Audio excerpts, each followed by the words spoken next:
جب وہ ملک ترقی کر رہا تھا اور انہوں نے سازش کر کے گورنمنٹ گرائی تو ہمیں تو پتا تھا کیا ہونا ہے. جو ہینڈلرز بیٹھے ہوئے تھے ہم ان کو بھی کہتے رہے یہ سمجھ جاؤ کہ یہ جو آپ نے ایکسپیریمنٹ کیا یہ فیل ہو گیا. آج قوم ساری سمجھتی ہے فیل ہو گیا, وہ ایکسپیریمنٹ فیل ہو گیا.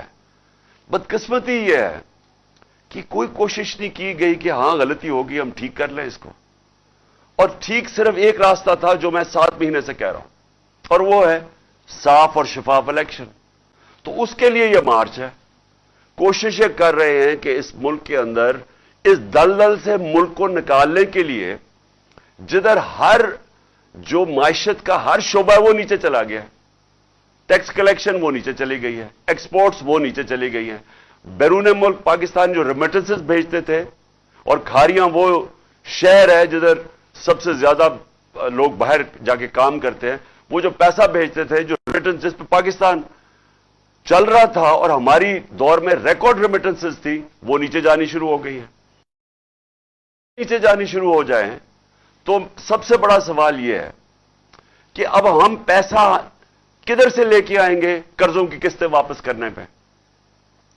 دیکھیں, جب ایک ملک کی دولت میں اضافہ ہوگا تو وہ اپنے قرضوں کی قسطیں واپس کریں گے, کیونکہ قرضے تو وہیں کے وہیں ہیں, سود ان کے اوپر لگ رہا ہے, وہ بڑھتے جا رہے ہیں.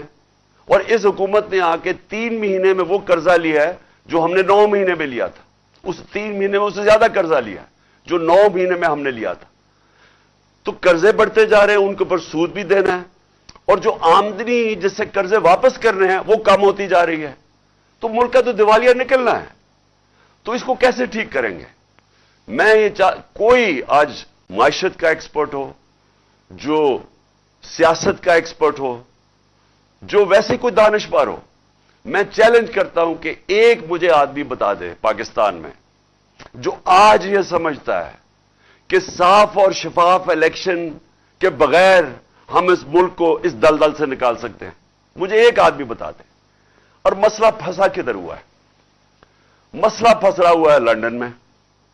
لندن میں کیا مسئلہ پھنسا ہوا ہے کہ جو لندن میں مفرور جو سپریم کورٹ کی جے آئی ٹی کے بعد 2-2.5 سال کے بعد کنوکٹ ہوا ہے, سزا یافتہ ہے,